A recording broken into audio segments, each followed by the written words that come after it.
what Madhyalayana sees is different than what Shariputra sees, isn't it? But if the mind and the body are separate. If their minds and bodies are all separate, then they cannot communicate with one another. So it is definitely not outside of the body, because if the mind is outside of the body, then they're separate. Then they're one and other. They're in such kind of relationship rather than connected. So Ananda said, 像这个就是特别柔软的，就是微妙的，就是那种这个堕落面的，就是堕落面是一种妙化。经常 so at that time, then the Buddha showing the Tula cotton hand, which is very gentle and soft hand. Our hands are rather quite hard and stiff. When I went to Samye Temple, and at that time, the current Karmapa blessed me with his hand and patted me on my head. I felt that it hurt me quite a bit. So his hand was not a Tula cotton hand at all. Around the 90s, the Panchen Lama, when he was at Yunhe Palace, the previous Panchen Lama, he also patted us. He also blessed us by patting our heads, and it was also hurted my head quite a bit. Maybe they have to a cotton hand, but the way how we perceived it was rather quite hard. Anyhow, the Buddha said that now I show you my gentle, soft Tula cotton hand. When your eyes see it, does your mind discern it? According to Abhidharma, the physical eyes or the physical faculty, the faculties, in fact, has the senses as well as the physical faculties. And over here, it shows that if your eyes see it through the eye faculty, then does your mind discern it? This is quite interesting. And then Ananda replied,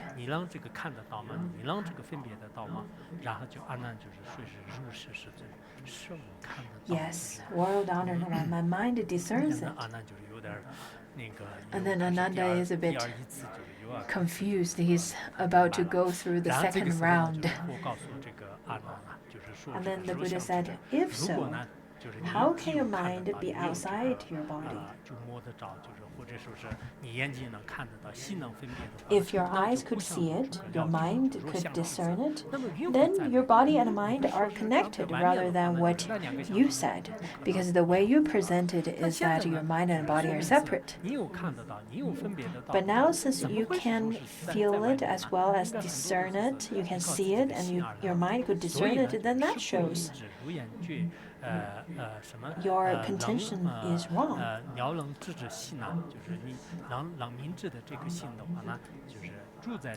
So, therefore, your contention that your knowing and discerning mind is outside your body is groundless. The way you presented it is that the two arhats, minds and body, are separate, but the way by your contention, in fact, it doesn't happen.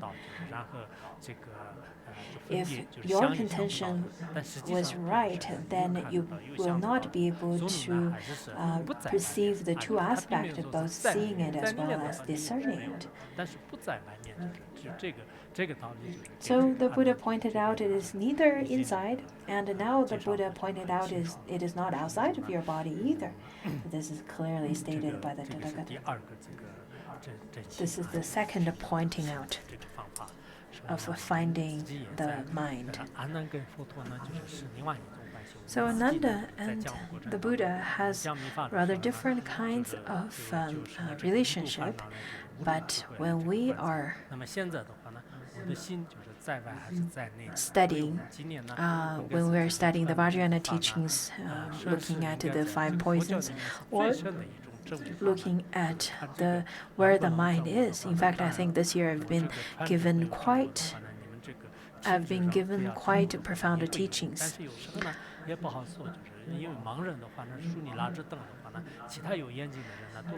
I feel like I'm a blind leading the blind.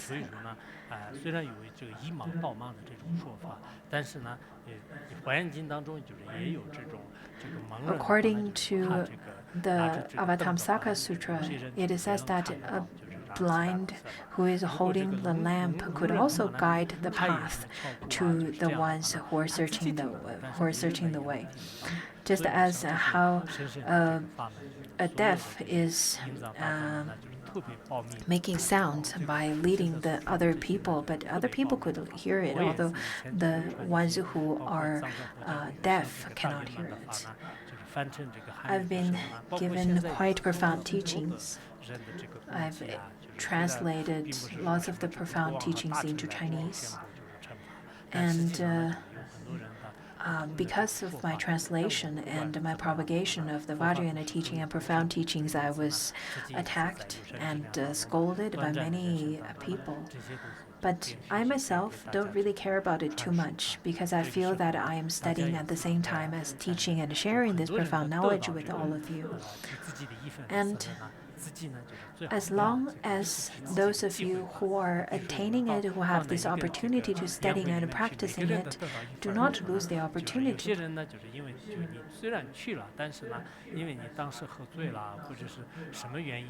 There are people who